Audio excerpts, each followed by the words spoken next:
Assalamualaikum pelajar hebat Indonesia. Bertemu lagi dengan saya Intan Asyifa Muwahidah. Bagaimana kabar kalian hari ini? Semoga kabar kalian baik-baik saja dan tetap dalam keadaan sehat. Nah, kalau keluar rumah jangan lupa pakai masker dan jaga jarak aman.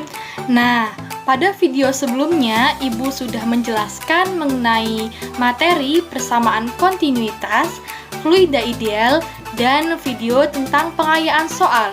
Kemudian, pada video kali ini, Ibu akan menjelaskan mengenai hukum Bernoulli beserta contoh soalnya dan pembahasannya. Mari kita ikuti penjelasan dari Ibu dan fahami. Cekidot. Di samping perjalanan hidupnya yang begitu dramatis, mulai dari diusir dari rumah, dijelesin, bahkan diaku karyanya oleh bapaknya sendiri, Bernoulli sukses dan berhasil menemukan hal besar tentang aliran fluida. Pada awalnya Bernoulli penasaran dengan hubungan antara tekanan darah dan kecepatan alirannya. Dia membuat model menggunakan pipa dengan fluida di dalamnya, dan dari percobaan itu dia menyadari bahwa semakin besar aliran fluida pada pipa, maka semakin rendah tekanan yang fluida itu berikan pada dinding pipa, dan berlaku juga sebaliknya. Dan itu dia tuliskan dalam persamaan Bernoulli. Tekanan ditambah setengah massa jenis dikali kecepatan kuadrat ditambah massa jenis dikali percepatan gravitasi dikali ketinggian, nilainya adalah selalu konstan. Oke, mungkin pada awalnya kelihatan wah panjang amat. Tapi tenang, kalem. Kalau kita cermati lebih jauh, ini semua sudah kita pelajari waktu SMP. Bernoulli mendapatkan persamaan ini didasarkan pada konsep bahwa energi di fluida yang mengalir itu konstan. Jadi, selama fluida mengalir dalam pipa, energi yang dimiliki tidak akan bertambah maupun berkurang. Energi dalam fluida yang dinyatakan Bernoulli ada 3 jenis. Yang pertama yaitu energi yang berkaitan dengan tekanan, W sama dengan P kali V. Yang kedua yaitu energi yang berkaitan dengan gerak benda atau energi kinetik, sama dengan setengah kali massa kali kecepatan kuadrat. Dan yang ketiga yaitu energi yang berkaitan dengan perbedaan ketinggian atau energi potensial, sama dengan massa kali percepatan gravitasi kali ketinggian.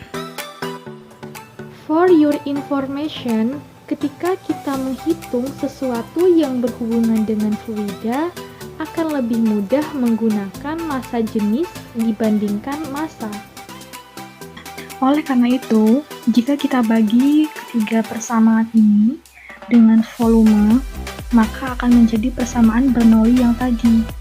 Nah, bisa dilihat, jika kita bagi energi tekanan, energi kinetik, energi potensial, dibagi rumusnya dengan volume, maka akan menjadi persamaan Bernoulli. Kemudian, energi total pada setiap titik di aliran fluida.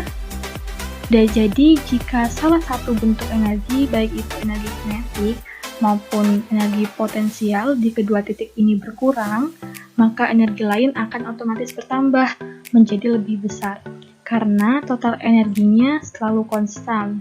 Makanya di sini berlaku suatu hukum kekekalan energi. Kemudian, coba perhatikan pipa ini. Kedua titik memiliki ketinggian yang sama. Maka energi potensial per unit volume, ini di kedua ruas bisa kita coret. Karena ketinggiannya sama. Lanjut. Terus, berdasarkan prinsip kontinuitas di atas, titik pertama memiliki kecepatan lebih rendah daripada titik kedua. Kita sebut V1 ini titik pertama, dan V2 ini merupakan titik kedua.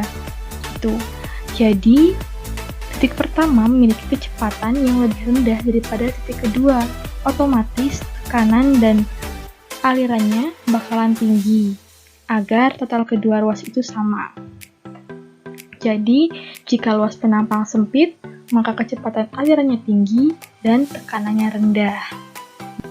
Ini yang dimaksud dari perkataan Bernoulli tadi, bahwa semakin besar kecepatan aliran fluida pada pipa, maka semakin rendah tekanan yang fluida itu berikan pada dinding pipa, dan berlaku juga sebaliknya. Kita lanjut ke contoh soal tentang prinsip Bernoulli. Nah, ada sebuah pipa berbentuk seperti gambar dialiri air.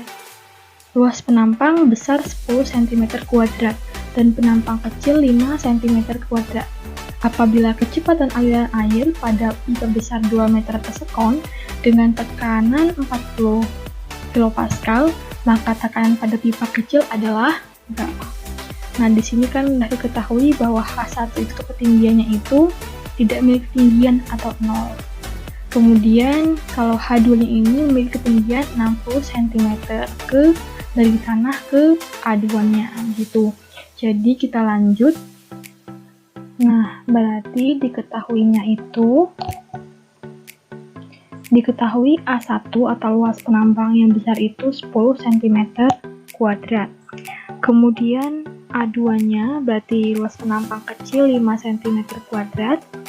Lalu H1 tadi ketinggian yang penampang besar itu berarti 0 meter. H2-nya 0,6 meter. Kemudian ada kecepatannya itu 2 meter per sekon.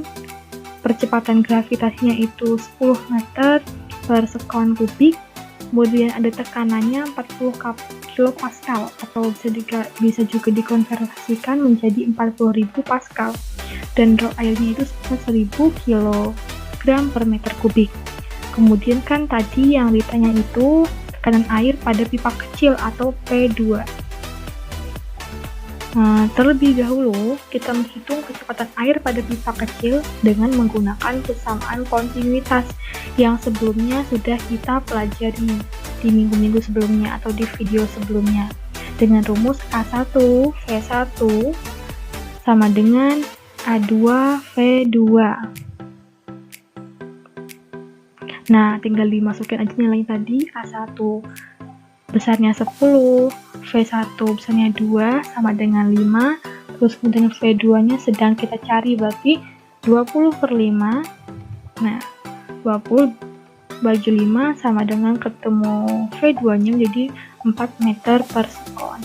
Kemudian kita baru cari tekanan airnya pada pipa kecil tadi atau P2 dengan menggunakan kesamaan Bernoulli yang sudah kita pelajari tadi pada materi kali ini atau pada video kali ini, yaitu menggunakan rumus P1 plus setengah rho V1 kuadrat plus rho GH1 sama dengan V2 plus setengah rho V2 kuadrat plus rho G kali H2.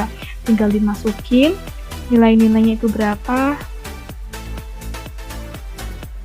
Nah, tinggal dimasukin tadi yang sudah kita ketahuinya dan mendapatkan 40.000 plus 2.000 sama dengan P2 plus 6.000 plus 8.000.